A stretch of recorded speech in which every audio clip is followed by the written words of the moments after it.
जले वृष्णो थले विष्णु विष्णु पर्वतमस्तके ज्वालामाला कुले विष्णु विष्णु सर्वमयम जगत। यह कहते हुए भक्त प्रहलाद ने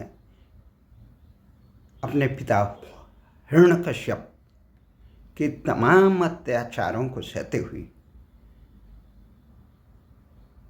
उस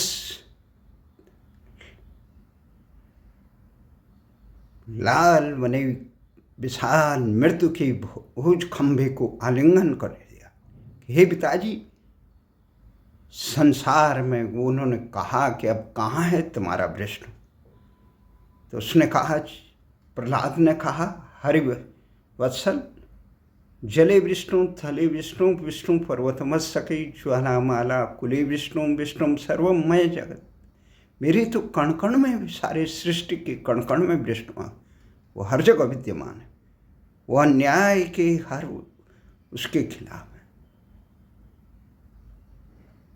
वही पालनहार है, वही सहारक है, वही शिव के रूप में सहारक है,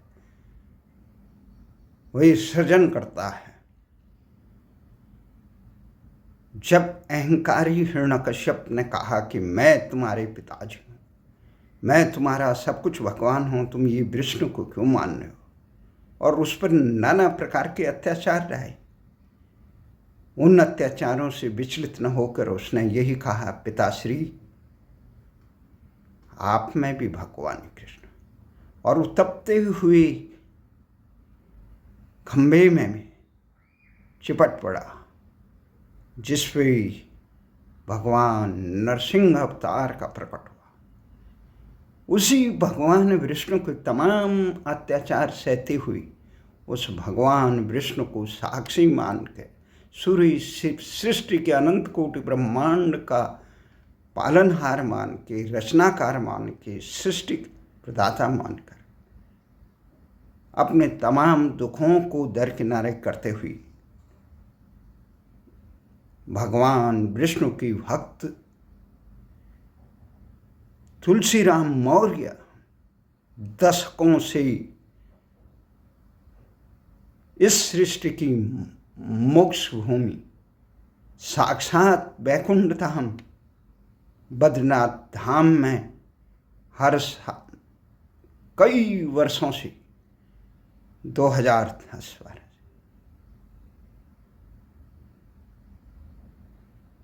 12 मई को दिल्ली से बद्रीनाथ के लिए रवाना होते हैं। वहाँ 13 मई को पहुँच के 14 मई की सुबह भगवान श्री हरि नारायण की पंचायत में उनकी श्री चरणों को नमन करके, दर्शन करके वहाँ से इस विकट पद यात्रा को दिल्ली के करते हैं, वो राजघाट तक करते हैं। ये क्रम जारी रहा। कल परसों ही वो दिल्ली पहुँचे। राजघाट पे उन्होंने अपना समापन किया। तो दिल्ली में उन्होंने अपना संसद की चौखट, लोकशाही के प्रतीक राष्ट्रीय धरना स्थल जंतर मंतर पर अपनी सद्भावना यात्रा का समापन पर एक श्री विष्णु हरि के उसमें देश को, जनता को संदेश देने के लिए एक, और प्रसाद वितरण के लिए एक बजे तक का, दोपहर 1 बजे तक का, क्योंकि अभी शासन में धरना भी लंबा नहीं चल सकता, हर दिन नहीं चल सकता।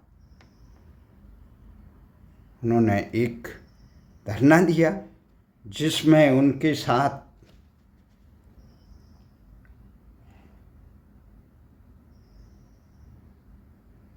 मदन मोहन गुप्ता उत्तम नगर से, वयोवृद्ध गुप्ता जी उनकी यात्रा में मेरठ से मोहन नगर तक सम्मिलित हुए। सामाजिक सेवा में और गांधीवाद के लिए समर्पित हैं। और दूसरे नौजवान देखे दीपक जैन, जो देवालय, श्री देवालय संघ से जुड़े हुए हैं।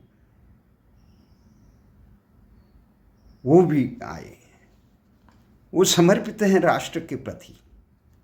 तो उन युवाओं को, उनके समर्थन में मैंने इन समर्पित लोगों को देख के उनको नमन किया और उनसे संक्षिप्त वार्तालाप, क्योंकि तुलसीराम मौर्य का निरंतर मुझे दूरभाष से संपर्क होता रहा। उन्होंने कहा, भाई साहब आप आज आपने आना है, मैं जंतर मंतर पे रहूँगा। और रास्ते से वहाँ से श्री बद्रीनाथ धाम से निरंतर जो रास्ते से पदयात्रा, इसी साल ने कई वर्षों से हमारा संपर्क है। और बहुत संघर्षशील व्यक्ति हैं। उन्होंने जिस प्रकार से अपना जीवन भ्रष्टाचार के खिलाफ संघर्ष, ये उन्होंने भगवान बद्रीनाथ के श्री चरणों में लेकर राष्ट्र और विश्व के कल्याण के लिए सद्भावना यात्रा निकाली, जिसमें देश में न्याय की दर पे हो रहा न्याय की विलंब के अन्याय रूपी के उजागर करने के लिए भगवान विष्णु ने के श्री चरणों में इस न्याय संस्थान को भी सद्बुद्धि देने के देश के हुक्मरानों को, वो मौर्य होते हुए भी वो देश में जातिगत आरक्षण के विरोधी हैं। वो भारतीय भाषाओं के समर्थक हैं। वो देश की आज़ादी के साथ भारत में भारतीय भाषाओं में शासन करना चाहिए। वो तमाम प्रकार के आसुरी प्रवृत्तियों का, एक भ्रष्टाचार को शासन और जन कल्याण के प्रतीक है। वो तमाम विपरीत परिस्थितियाँ, वो डीटीसी में एक कंडक्टर भी थे, संचालक थे, शासन, परंतु भ्रष्टाचार के गर्त में डूबी व्यवस्था ने उन्हें घूस न देने पर नौकरी से बर्खास्त किया। न्यायालय से उन्हें न्याय नहीं मिला, वो हारे नहीं। वो तमाम प्रकार की विकट परिस्थितियों में उन्होंने सब्जी की ठेली चलाई, ऑटो रिक्शा चलाया, जूते की फैक्ट्री में काम किया, अपना धैर्य नहीं खोला। भगवान विष्णु पे के अनन्य आज भगवान श्री हरि की कृपा से उनका पूरा परिवार हंसा खिलता परिवार पंजाब विभाग के नज़दीक वाले क्षेत्र में रहते हैं। दिल्ली की सीमावर्ती हरियाणा से लगे हुए क्षेत्र में उनकी परिजन, बेटा, नाती, पोता होने के बावजूद इस अधेड़ उम्र में 60 के करीब है, वो विकट भगवान बद्रीनाथ की यात्रा करता है। इससे देश के हुक्मरानों को तथा कथित समाज सेवियों की आंखें खोलनी चाहिए, जो देश को चूना लगाने के लिए अपने निहित स्वार्थों के लिए देश को जातिवाद, क्षेत्रवाद, परिवारवाद, भ्रष्टाचार और भारत की संस्कृति का गला घोंटने का कुकृत्य में लगे रहते हैं। उनको देखना चाहिए, प्रेरणा लेनी चाहिए। इतने महापुरुष जो किसी एनजीओ के लिए नहीं करते हैं, केवल वो भगवान श्री हरि से जुड़े हैं। वो कहते हैं पूरे सृष्टि का केंद्र बिंदु रचनाकार है, सृष्टिकार है। प्रस्तुत है मेरे साथ मेरे मित्र जानकार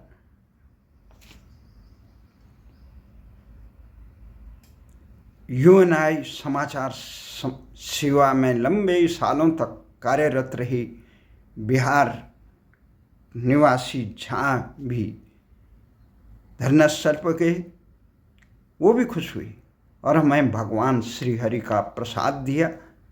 मैं नमन करता हूँ। और तमाम लोगों से कुछ साल पहले हमारे कई साथी भी राष्ट्रीय धरना स्थल से राजघाट पे गए। मैंने राजघाट पे उन्हें सलाह दी कि तुलसीराम मौर्य जी, आप बहुत सच्चे श्री हरि के हैं।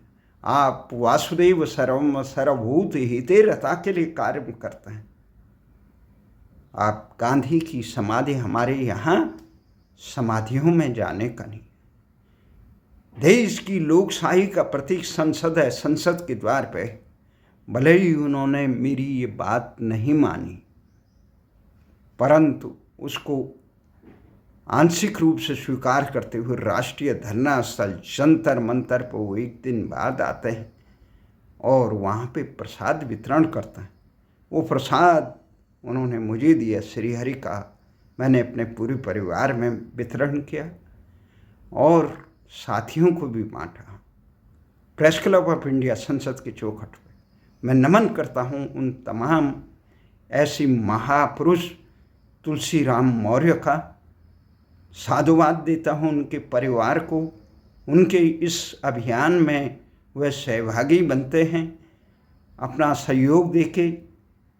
भले ही चिंता परिवार को लगी रहती है कि इस विकट आंधी, धूल, वर्षा, अपरिचित और जंगली रास्ते, विकट पहाड़ी रास्तों में भूख, प्यास, सर्दी, गर्मी सबकी परवाह न करते हुए अपनी इष्ट देव भगवान श्री हरि विष्णु का, मुझे उनके इस दृढ़ निश्चय पे, इस निष्काम समर्पण पर भक्त प्रहलाद की याद आई, जिन्होंने कहा था जले विष्णु थले विष्णु विष्णु पर्वत मस्तके ज्वालामाला कुले विष्णु विष्णु पर्वत विष्णु सर्वमजत। मैं इस अवसर पर श्री देवालय संघ के दीपक कुमार जैन और मदन मोहन गुप्ता जी उत्तम नगर के, जो उन्होंने इस महान कार्य में सहभागी बनने का काम किया, और अपने पत्रकार मित्र जहाँ को भी साधुवाद देता हूँ। भाग्यशाली समझता हूँ जो सत काम है, जो इनके कहते हैं कि जो अपनी चिंता न करके सारे सबके कल्याण, सर्वभूत के कल्याण में थे, वो महान साधु होते हैं। सा निशा पश्तो मुनि सर्वभूत हिते रता के लिए लग रहते हैं, जिसे जयशंकर प्रसाद ने कामायनी में कहा था, औरों को हंसते देखो मनो हंसो और सुख पाओ, अपने सुख को विस्तृत कर लो, सबको सुख मिला। प्रस्तुत है राष्ट्रीय धरना स्थल पर तुलसीराम मौर्य और उनके साथियों के इस धरने का कुछ वार्तालाप आपके लिए। ओम नमो भगवते वासुदेवाय। या साहब आप भी बैठ। नहीं आओ ना। ठीक है, ये खुल जाएगी, डबल हो जाएगी। ठीक है, अच्छा लगेगा हमें।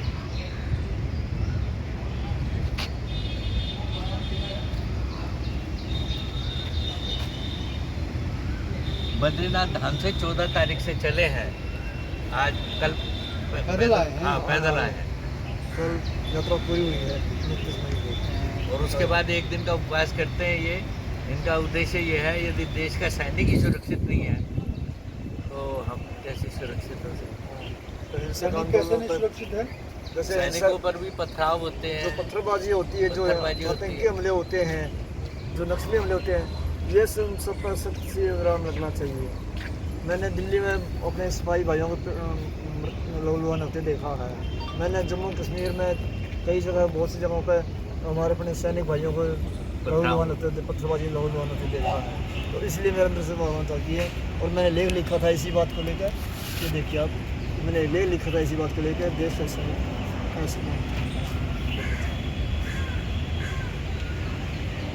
अजी हमने एक लाइन लिखी, उस पर सुनो आप। Who is powerful enough in Bharat to snatch the right of Bipin Rawat to give his opinion on civil matters? He is not even authorized to say an enemy in civil life. Police या judiciary करेगी, authority snatched. तो मेरे इस एक line के लिखने के 15 दिन के अंदर मौर्य जी, आप बद्रीनाथ कितने साल से जा रहे हो? ये यात्रा मैं सन 2014 से कर रहा हूँ जी। है जी, 2014 से, सन 2014 से कर रहा हूँ। तो ये निरंतर, इस साल कब गए आप? किलोमीटर। इस साल कब हर गए? साल 12 मई से जाते हैं। हाँ जी, हाँ। 14 मई को वहाँ पहुँचते हैं और 14 मई से 29 मई को वापस आते हैं और 30 मई को जंतर मंतर पर बैठते हैं। हर साल का यही शेड्यूल। ये पद यात्रा किन किन पड़ावों में हुई है आपकी? कहाँ पर रुके बीच में? ये जी जैसे वहाँ से चलता हूँ बद्रीनाथ धाम से तो विष्णुप्रयाग रुकता हूँ। विष्णुप्रयाग से चल के फिर मैं वहाँ रुकता हूँ हेलंग के पास रुकता हूँ। हाँ। और हेलंग से पार करके फिर मैं पीपल गुट्टी पार करते हुए कई बार तो वहाँ क्या नाम है वो नाम भूल गया। लंगासू में ना रुद्रपुर। सुल्ला में? नहीं इधर ये क्या नाम है अच्छा, वीर अच्छा। वीर ही में रुकता हूँ, वीर ही में रुकता हूँ। ये उससे थोड़ा आगे आकर रुक जाता हूँ। हाँ हाँ। और फिर वहाँ चल के फिर मैं सोलन में रात रुकता हूँ। सोलन तो में ये यात्रा का मकसद क्या है आपका? मेरे यात्रा का मतलब ये है कि लोगों को समय पर इंसाफ मिले। सद्भावना पद यात्रा, इसका सभी उद्देश्य धर्मों का नाम ही है। सभी धर्मों को सम्मान बद्रीनाथ को ही क्यों चुना आपने? क्योंकि मैं भगवान विष्णु की आस्था, मेरी भगवान विष्णु में आस्था है। हाँ। मैं उन्हीं की पूजा पाठ ज़्यादा करता हूँ। मुख्य मांग क्या है आपकी? मुख्य मांग तो यही है कि लोगों को समय पर इंसाफ मिले। हाँ। और जाति के नाम पर, धर्म के नाम जो आरक्षण होता है ये बंद हो। और हमारी बहन बेटियाँ सुरक्षित हों, इसके लिए महिला सुरक्षा कानून सख्त हो और देश की नदियों को आपस में जोड़ा जाए ताकि देश को बाढ़ काल से मुक्ति मिले। और भी बहुत सारी समस्या हैं वो आगे लिखी हुई हैं, आप देख लो। गाय को राष्ट्र माता का सम्मान मिले, भारतीय भाषाओं का सम्मान हो, प्रकृति का संरक्षण हो। नहीं, आप पिछड़े वर्ग से होने के बावजूद भी आरक्षण का विरोध करते हैं जो वर्तमान उसमें है, हाँ जी, हाँ जी। तो उसके पीछे आपकी क्या धारणा? मेरी विचारधारा ये है कि हर जाति में मेरी गरीबी है, चाहे वो किसी भी जाति से हो, हर जाति में मेरी गरीबी है। और आरक्षण जो है आज देश के लिए एक कैंसर का रूप बन गया है। आरक्षण की लाइन में लंबी हो चुकी है, बहुत लंबी हो चुकी है। एक लाइन बोलूँ मैं? हाँ। डीटीसी में कंडक्टर नौकरी करते हुए भी, दलित वर्ग से होते हुए भी इनको टर्मिनेट किया गया। सिर्फ किस ग्राउंड पे किया गया ये बताएंगे। ये दलित के साथ न्याय नहीं होता आरक्षण के नाम पर, दलितों के साथ अन्याय वहाँ भी हो रहा है। इनको टर्मिनेट किया गया डीटीसी की नौकरी से एज ए कंडक्टर, और इन्होंने कोई अपराध नहीं किया था, सिर्फ रिश्वत मांगी थी 500-600 रुपए की। इन्होंने रिश्वत देने से मना किया और वो रिश्वत के कारण इनको टर्मिनेट किया गया। ये न्यायालय से भी न्याय नहीं मिला? नहीं मिला। तो अब वर्तमान में कहाँ रह रहे हैं आप? मुंडका। स्वर्ण पार्क अपने घर पर रहता हूँ। स्वर्ण पार्क मुंडका। मुंडका। अच्छा अच्छा अच्छा अच्छा अच्छा। नागलोई के पास। नागलोई। पीछे रहने वाले कहाँ से? पीछे अयोध्या से रहने वाले हैं जी? अयोध्या से रहने वाले हैं। अयोध्या से। हाँ जी। तो परिवार में कौन कौन है? परिवार में पत्नी है, बेटा है, बहू है और 2 बेटियां हैं। तो परिवार वाले परेशान नहीं होते हैं? आप बद्रीनाथ से ही विकट यात्रा पहले के ज़माने में सबसे विकट यात्राओं में मानी जाती थी बद्रीनाथ की यात्रा। हाँ जी, हाँ जी। तो आप वहाँ से पद यात्रा करते हैं तमाम विषम परिस्थितियों में, धूप प्यास और तमाम विषम परिस्थितियों में, तो इसके बावजूद परिवार वाले ये नहीं कहते हैं कि इस अवस्था में आप कहाँ जा रहे हैं? वो परेशान तो होते हैं, चिंतित तो रहते हैं मेरे लिए, मगर प्रभु का आदेश है कि मुझे ये सभी धर्मों का सम्मान करते हुए पदयात्रा करनी होती है। परिवार में कौन कौन है अब? पत्नी है, बेटा है, बहू है, बेटियां हैं, पोता है। तो अब तो आप काम नहीं करते हैं ना? अभी काम नहीं करता, घर में रहते हैं। बहुत अच्छा। और आप इनके समर्थन में आए हैं? मैं एक दिन इनके साथ पद यात्रा में रहा हूँ। कहाँ? मेरठ से लेके, मैं मेरठ गया मेट्रो से, और मेरठ से लेके मोदी नगर तक, मैं यहाँ मोदी नगर नॉर्थ तक आया। आपका परिचय क्या है? मेरा नाम मदन मोहन गुप्ता है। 1909 और 32 में महात्मा गांधी जी ने हिंदुस्तान के स्वराज का जो सपना देखा था, हिंद स्वराज के नाम से, और 1947 में उनको ये कहना पड़ा कि अभी आज़ादी नहीं मिली है।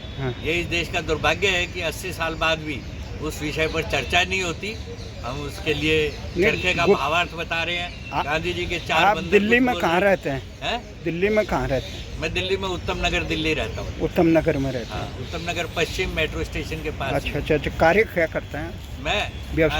मैं स्वराज कंसल्टेंट एंड अकाउंटेंट्स के नाम से एक प्रोप्राइटरशिप फर्म है। I am a science graduate of Saint Stephen's college in 1975, did BSc honours chemistry, then join chartered accountancy, और उसके बाद अकाउंटेंसी की बिना किसी क्वालिफिकेशन के सारे जीवन भर। और अकाउंटेंसी करते करते गांधी जी जो है पता नहीं कहाँ से मेरी आत्मा में बस गए। और मैं कभी कभी अपना परिचय ये भी देता हूँ, 2016 में महात्मा गांधी जी को मैंने दोबारा पैदा करने की धृष्टता की है, जब गांधी जी की 1909 की किताब को 108 साल पूरे। तो आप मेरठ से दिल्ली तक?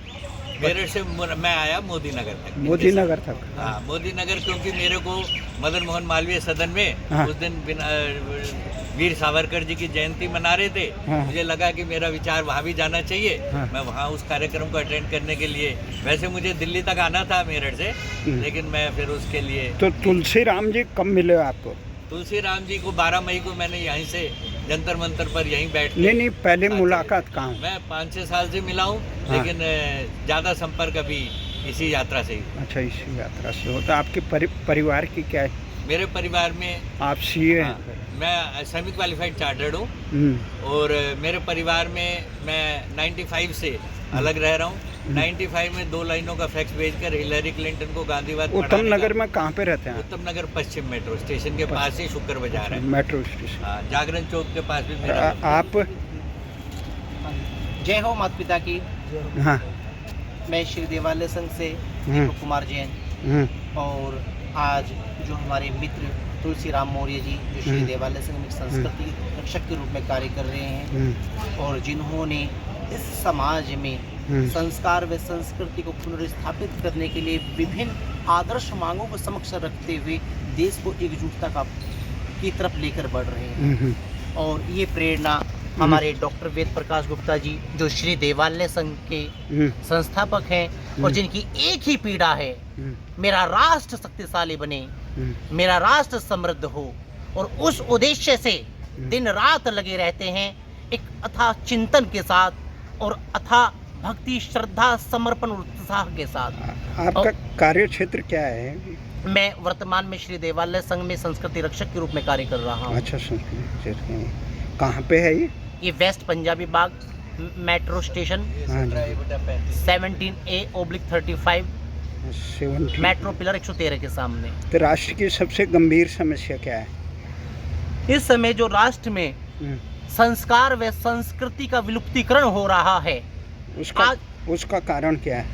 इसका कारण, अगर हम इसके कारण में जाए, मुख्य कारण कि जो श्री देवालय संघ 3 संकल्प भी कहता है, हम माता पिता की सेवा करेंगे, जो आज हम कहीं भी देखने को नहीं मिल रही। आज वृद्धाश्रम खुलते जा रहे हैं। माता पिता की सेवा करें, मुख्य कारण ये।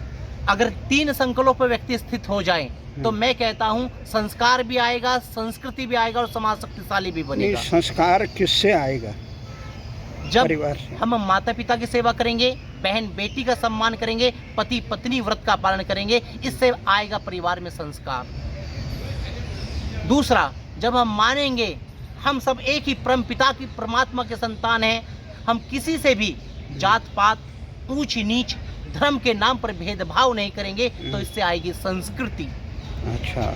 हम शक्तिशाली बनेंगे, राक्षसी वृत्ति को समाप्त करेंगे, इससे आएगा संगठन। अच्छा, लॉर्ड मैकाले ने इस देश की संस्कृति खत्म करने के लिए क्या किया था यहाँ? लॉर्ड मैकाले ने क्या किया? उन्होंने एक मानसिकता, एक साइकोलॉजी खेली, और साइकोलॉजी के अंतर्गत जो हमारी गुरुकुलीय पद्धति थी, उसको विनष्ट करके पाश्चात्य जो हमें पद्धति दी, और हमारी मानसिकता वैसे ही बना दी। और हम रूप, रंग और शकल से तो भारतीय हैं, पर मानसिकता से अंग्रेज हैं। एक लाइन बोलूँगा यहाँ पर। 1844 में जो अंग्रेजों ने कागज का नोट पैदा किया, उससे पहले भारतवर्ष में सोने, चांदी, तांबे, पीतल के सिक्के थे। उन्होंने हमारे व्यापारियों की उंगलियां, जो पूरे विश्व में मान्य थी, उनको इलीगल घोषित करके एक मोनोपोली दी कागज के नोट इशू करने की, जो इक्विवेलेंट अमाउंट ऑफ सिक्योरिटी भी नहीं रखती, और सरकारी कर्मचारियों को अंधी लूट बांट कर हमारे जनता का शोषण करती है। उस व्यवस्था से द्वारा हमारा जो है 1835 में सबसे पहले क्या किया? इंग्लिश एजुकेशन एक्ट लागू किया उसने भारतीय भाषाओं को शासन प्रशासन सब में निर्मूल करते हुए। और जब तक देश में भारतीय भाषाएं लागू नहीं होगी, यस, देश क्योंकि स्वदेशी चिंतन हमेशा हमारी मूल भाषा में चिंतन होगा, देश और में वहीं से न्याय, रोजगार, कुछ भारतीय भाषाओं में नहीं होता। तो जब तक देश में अपनी भाषा में ही काम नहीं होगा तो संस्कार कहाँ से होगा? भाषा ही इसीलिए तो संस्कार राजीव दीक्षित जी जब विदेश गए थे वहां पर यही प्रश्न आया था कि हर व्यक्ति अपने ही देश का अखबार पढ़ रहा है। तो उस समय उनके मन में आया कि जब हर देश का व्यक्ति अपने अखबार को अपनी ही भाषा में पढ़ रहा है तो मैं क्यों इंग्लिश पढ़ूं। तो वहां पर वो कहते हैं कि देश का मूल चिंतन हिंदी में है और वहीं से अंदर से सारी चीजें पैदा हो भारतीय भाषा में। भारतीय भाषा में। हाँ अच्छा ठीक है, बहुत धन्यवाद। तो आज ये समापन हो जाए आपकी यात्रा।